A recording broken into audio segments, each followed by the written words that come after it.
Bien, es Ignacio Gordillo Álvarez Valdés, nacido en Madrid en 1950, es socio fundador del despacho jurídico, pues que lleva su nombre, Ignacio Gordillo Abogados. Bien, actualmente ejerce como abogado especialista en Derecho Penal y Derecho Penal Económico, así como es profesor y director de estudios de grado y posgrado en diversas universidades españolas. Desde el 2013, además, forma parte de la Junta de Gobierno del Ilustre Colegio de Abogados de aquí, de Madrid. Fue fiscal de la Audiencia Nacional durante 30 años, desde 1980 hasta el 2010. Y en su función de tal, bueno, pues ha llevado casos de terrorismo, de ETA, de Grapo, de los GAL, siendo fiscal del caso Amedo y Domínguez y intervino en la reapertura del caso Lasa y Zabala, así como de los secuestros del empresario José María Aldaya, del funcionario de prisiones Ortega y Lara, entre otros. También ha investigado grandes escándalos financieros, como Mocosa, Argentia Trust, Rumasa, el fraude del IVA, el caso Sogecable, el Banco de los Pirineos, Iberbroker o el pesquero Alacrana. Como abogado está encargado de la defensa de múltiples personas encausadas por delitos societarios económicos, que es una de sus especialidades, bien, y especialmente los relacionados con el blanqueo de capital. Asimismo, ha coordinado con el SEPLA la estrategia legal del sindicato en diferentes conflictos. Entonces, ahora tiene la palabra y después, ya digo, habrá un debate, luego guárdense preguntas, piensen preguntas para la mesa redonda. Buenas tardes. Decir que para mí el motivo de una enorme satisfacción estar en esta mesa, en primer lugar por los componentes de la misma, mi amigo don Adolfo y admirado amigo, don Javier Borreo, igualmente amigo querido, y también por don Javier, antiguo amigo de toda vida, ¿no? Y digo que para mí es una enorme satisfacción porque yo en este aula he estado 30 años aquí en el CEU cuando era colegio universitario y luego posteriormente cuando era Universidad San Pablo CEU. Por eso, como diría, hoy juego en casa, estoy en mi casa y es una enorme satisfacción volver al CEU. La verdad es que yo pensaba plantearle la doble situación. Primero, ¿cómo estamos? ¿Qué ocurre? Y luego, si tiene solución, si se puede restaurar o no. ¿Cuál es la situación actual? Yo quiero dejar bien claro que mi breve exposición no va de ningún tipo ideológico. Aquí no estamos ni de derecha, ni de izquierda, ni centro. Aquí no estamos apoyando a ningún partido político ni asociación. Aquí lo que estamos, ni más ni menos, es algo mucho más importante, que es defender el Estado de Derecho. La defensa del Estado de Derecho. Si pocas veces hemos visto en peligro el Estado de Derecho, actualmente es de las ocasiones que más en peligro se encuentra. Lo digo con pleno convencimiento. Los que vivimos, por ejemplo, aquí el 23 de febrero, dijimos qué peligro que ha habido. Mire, no tiene comparación. Ahora sí que hay un peligro, pero un peligro grave y tenemos que luchar porque estamos a tiempo. ¿Y cuál es la situación actual? La situación actual es que nos encontramos en una situación de auténtica corrupción. No podemos negarlo. Auténtica corrupción. Ya no son los coldos y los otros, sino la corrupción es total y completa. Miren, el tema catalán no es ni más ni menos que el 3%. El tema catalán es dinero. Unos cuantos para enriquecerse. Habla usted con gente, familiares que tenemos todos en Cataluña y ninguno se plantea el problema. Si tiene una autonomía plena y completa, si es que no pueden más, incluso algunas autonomías están devolviendo competencias porque no pueden. El problema catalán es dinero, pero no de los catalanes, sino de unos cuantos. Y esto, las consecuencias vienen hace mucho tiempo, con el famoso, como decía antes, 3%, etcétera, que era una costumbre ya. Por eso la corrupción es el problema que nos tiene que tener ahí. Y a nuestros hijos, alumnos, hermanos, compañeros, tenemos que transmitirle muy claro que en un Estado hecho la corrupción no cabe bajo ningún concepto. Y esta España nuestra es muy corrupta, es muy corrupta. El encontrarse un billete, el no pagar en un sitio, el entrar gratis en ese sitio, cualquier cosita. Y eso es tremendo. La corrupción a grandes o niveles pequeños va subiendo y ahí vemos que el Estado, todos somos víctimas de esa corrupción. Por eso no nos extrañe lo más mínimo que aparezcan, sigan apareciendo, que los partidos políticos están corrompidos. No nos extraña lo más mínimo la corrupción a qué niveles llega. Y creo que es algo que tenemos que dejar muy claro. Bajo ningún concepto, hay que tener claro que bajo ningún concepto admitimos el engaño, la mentira y cualquier posibilidad de que se siga avanzando con la mentira. Es importantísimo. Yo no quiero hablar de nadie, pero tenemos un presidente de gobierno que cada 3 palabras 2 son mentiras. Y eso es algo que ya, sin entrar en política, sería suficiente para que no fuese presidente del gobierno. No cabe bajo ningún concepto. No es cambiar de opinión, es la mentira como base de toda expresión que realiza. La corrupción. En segundo lugar, la falta de respeto a los tribunales de justicia. La independencia de los tribunales de justicia se ha puesto en entredicho. ¿Cómo se puede decir nombres de fiscales, de jueces, que van a ser enjuiciados, que se les va a llamar a comisiones de investigación? ¿Cómo se puede enjuiciar a estas personas? ¿Cómo se puede simplemente plantearlo en un acuerdo entre Junts y el PSOE sobre cuál va a ser ese plan? ¿Pero cómo se atreven a decirlo? ¿Cómo no sale nadie en defensa de los miembros de la carrera judicial? Es vergonzoso. El último magistrado del Tribunal Supremo dice: estoy estudiando Derecho Penitenciario, de la Sala Segunda. Dice: estoy estudiando Derecho Penitenciario porque veo que voy a tener que empezar a defenderme en el centro penitenciario. Es decir, esto, que lo dice en broma, es que vemos que es la idea que hay. Sentar en el banquillo a los que actuaron correctamente. ¿Y quién lo está planteando? Los corruptos, los sinvergüenzas. Por favor, la defensa de la independencia judicial está por encima de todo. Es la mayor garantía que tenemos. ¿Y saben cómo han empezado atacando a la independencia del Poder Judicial? Pues con la politización de la justicia. Las asociaciones judiciales o fiscales son políticas de progresistas, conservadores, etc. Con la politización de los nombramientos. Mi padre, que era magistrado del Tribunal Supremo, decía: el mayor insulto que puedo recibir es que me digan conservador o progresista. Yo soy magistrado. Mi ideología, el tipo que sea esa parte, la dejo en casa. Y creo que es un enorme error el que sigamos asistiendo a esta politización de la justicia. Y el órgano de gobierno de los jueces, el Consejo General del Poder Judicial, no es que esté politizado, es que vemos que es imposible llegar a un acuerdo por este reparto de cromos que no se ponen de acuerdo. Esto es una vergüenza nacional. ¿Cuántos me tocan a mí? ¿Cuántos te tocan a ti? Y ahí en el reparto no se ponen y se pondrán nunca de acuerdo. No me extraña la postura que decía don Adolfo de ya hasta un sorteo, porque es que parece mentira que en cualquier universidad, en cualquier centro académico, en cualquier centro de trabajo haya acuerdo para un comité de seguridad, etc. Y aquí, en cambio, no se ponen de acuerdo. La independencia del Poder Judicial es importantísima. Es la base del Estado de Derecho. Y aquí se la intentan cargar. El otro día este señor que estuvo 5 días pensando, lo primero, atacar a los medios de comunicación y a la justicia. Pero ¿cómo se te cae la cara de vergüenza diciendo que los medios de comunicación con el sagrado derecho a la libertad de expresión? ¿Y cómo a los jueces? Porque a tu mujer o lo que haya ocurrido, que la vayan a citar como investigada. Como investigado podemos estar todos cualquiera. Y eso no es motivo. Si estás con la conciencia tranquila, que te citen a cualquier juzgado, como investigado, acusado, querellado, como sea. Pero con ese motivo, decir que vamos a atacar a la independencia de los jueces, controlando a los jueces. ¿Pero dónde vamos? Esto es que no lo podemos tolerar, por favor. En tercer lugar, la defensa de la legalidad. La ley es igual para todos, la ley hay que cumplirla. La ley no cabe en altibajos, no cabe atajos, no cabe posibilidades de hoy sí, mañana no. Y tenemos al máximo defensor de la legalidad, que es el fiscal general del Estado actual, que es el máximo incumplidor de la ley. Pero ¿cómo a estas alturas del día de hoy no ha presentado la dimisión este señor, don Álvaro Ortiz? Le quitan, le retiran, dicen que es nulo el nombramiento del anterior fiscal general del Estado, la señora Delgado, por abuso de poder. Es que ya no sé qué más puede hacer para irse. Abuso de poder.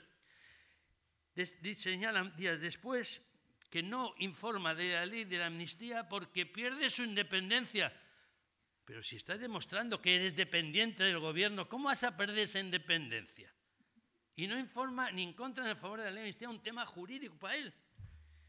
Y coge a continuación y dicta el nombramiento de la fiscal general del Estado cuando fue nombrada fiscal de memoria democrática, la categoría de fiscal de sala, léase magistrado del Tribunal Supremo, también se anula por lo contencioso, asado contencioso del Tribunal Supremo.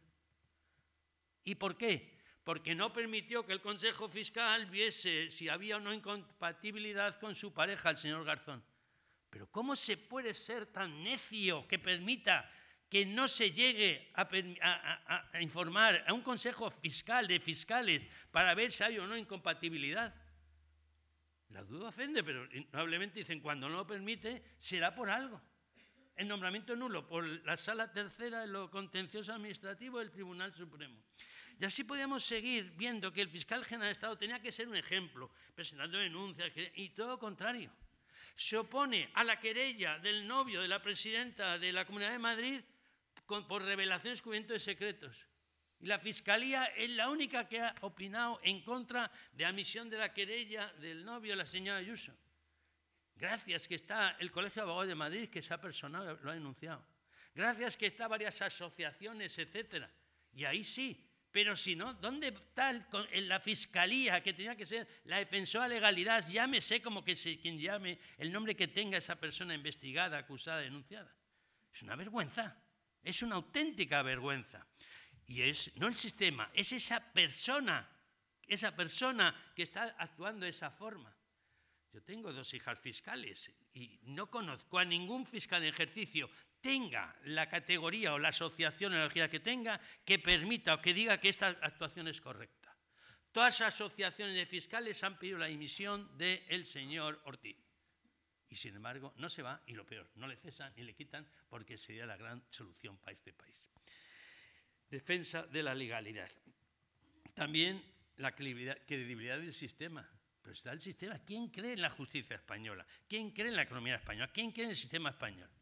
Cuando descubramos la auténtica verdad sobre los fondos europeos, cuando descubramos qué han hecho y dónde está todo ello, no hay credibilidad ninguna. Y luego, como decía don Javier, el señor Puente, introduciendo una polémica innecesaria con el presidente de Argentina, faltando el respeto a unas cuestiones que nos son totalmente ajenas. Pero ¿por qué poner en entredicho la credibilidad española en Europa y en el resto del mundo? Si somos el hazmerreír del mundo. Y todo ello, por favor, con una meta, que es llegar al totalitarismo. Yo legislo, yo juzgo, yo ejecuto, y eso es auténtico totalitarismo. Poder único, absoluto, como todos los sistemas venezolanos, colombianos, etc. Esa es la dictadura que se desea. Y para todo ello, lo que hace es, dentro de esta situación actual, aprobar en el Congreso de Diputados y mañana pasado en el del Senado una ley de amnistía. Hombre, dice alguno, puede decir, hombre, pues oiga, la ley de amnistía viene diciendo que es la ley para normalización institucional, política y social en Cataluña.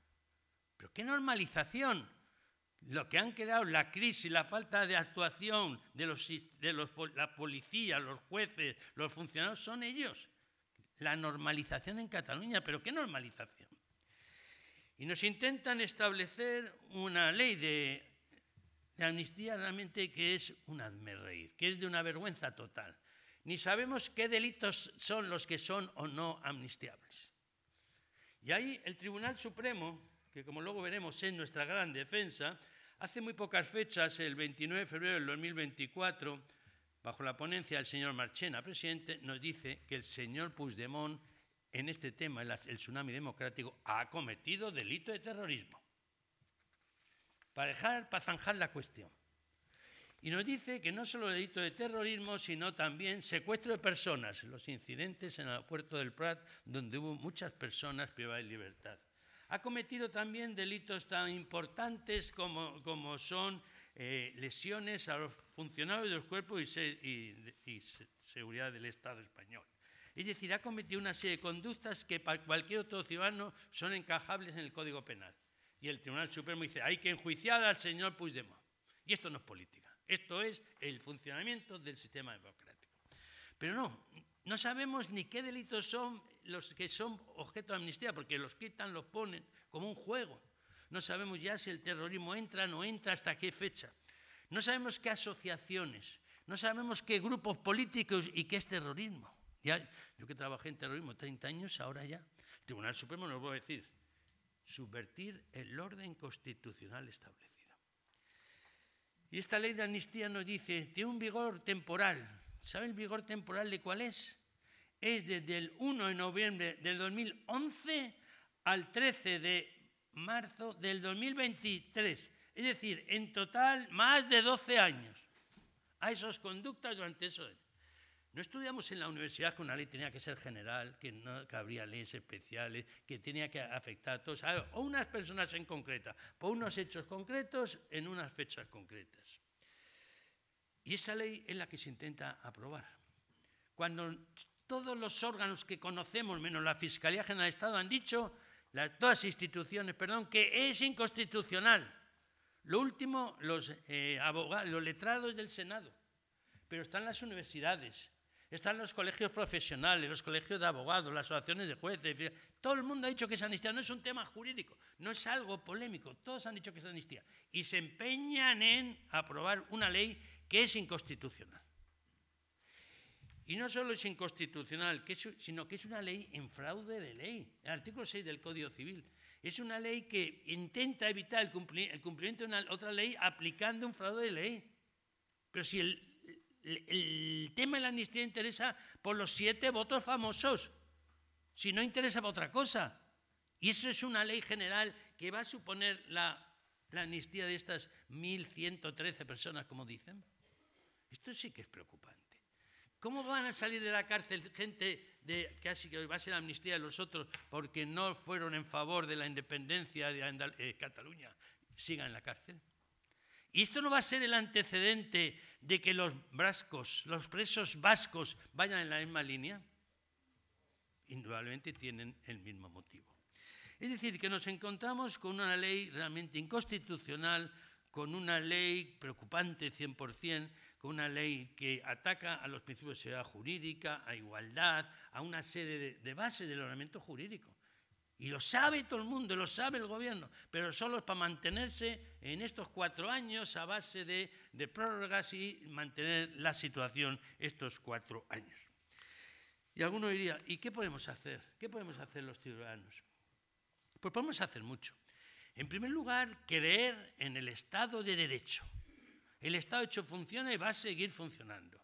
Tenemos unas salas del Tribunal Supremo donde antes de ayer han acordado de nuevo, como hemos visto, los nombramientos del Fiscal General de Estado que son nulos. Hemos visto cómo el Tribunal Supremo, la Sala Segunda, al tener el señor Puigdemont aforamiento, dice que debe ser enjuiciado por la Sala Segunda del Tribunal Supremo. Y eso es terrorismo. Lo dice claramente, esto es terrorismo. Léanse el auto aquí donde destaca con puntos y todo tipo de señales las conductas de estas personas. Y dice, no, esto es un tema jurídico, no es un tema de valoración de si es o no terrorismo, sino igual que se luchó contra los grupos afines a ETA, ahora también esto hay que luchar contra ello porque esto es terrorismo. La sala segunda del Tribunal Supremo, la sala tercera del Tribunal Supremo también. El Tribunal Constitucional, si tuviéramos esperanza, también diríamos, sería el gran defensor de la legislación y el gran defensor de la Constitución del 78. Pero la verdad sería engañoso confiar en el Tribunal Constitucional cuando el propio presidente sabemos por qué pie cojea, cuál es su idea y de dónde viene. Entonces tendríamos que acudir para seguir nuestra confianza en la jurisdicción española, en la competencia de los jueces españoles y en los tribunales europeos. Los tribunales europeos, sobre todo el Tribunal de la Justicia de la Unión Europea, que tendrá la última palabra en cuanto un juez español plantee una cuestión de competencia o de jurisdicción, una competencia preprocesal, sería ya paralizada inmediatamente la ley de amnistía. Y también tendremos que confiar en el pueblo español. Yo creo que aquí es la gran verdad. Confiamos en los jueces españoles, los jueces extranjeros, pero confiemos también en el pueblo español, en la sociedad civil. la sociedad civil, con independencia de cualquier tipo de ideología, de cualquier tipo de creencia de uno u otro sentido, la sociedad civil en este momento, como en cualquier otro momento en que España ha estado en entredicho, como aquellas personas, cientos de miles de personas que se manifestaron cuando mataron a Blanco, aquí en la Castellana de Madrid, creo que es la ocasión para decir no a la corrupción. No a la corrupción política, no a la corrupción jurídica, no al intentar engañarnos de una vez más. Y por favor, lo digamos claramente, la sociedad, con ideologías cada uno la suya, con formas de pensar sociales, sexuales, religiosas, políticas, el ciudadano lo tiene muy claro. Con el Estado de Derecho no se juega. El Estado de Derecho hay que mantenerlo por encima de todo. Es algo enormemente importante. Y el hecho de que el ciudadano lo tenga tan claro que diga que no, es lo que más le puede molestar al Ejecutivo. Al señor Sánchez, el saber que hay gente que se manifiesta, que está en contra de esta legislación, de esta corrupción, etcétera, es lo que no puede tolerar. Confiemos en los tribunales, confiemos en la justicia y confiemos sobre todo en los españoles de buena fe que somos el 99,9%, que estamos convencidos que solo se puede luchar contra la corrupción, con la ley y por encima de todo con la Constitución española de 1978. Muchas gracias a todos.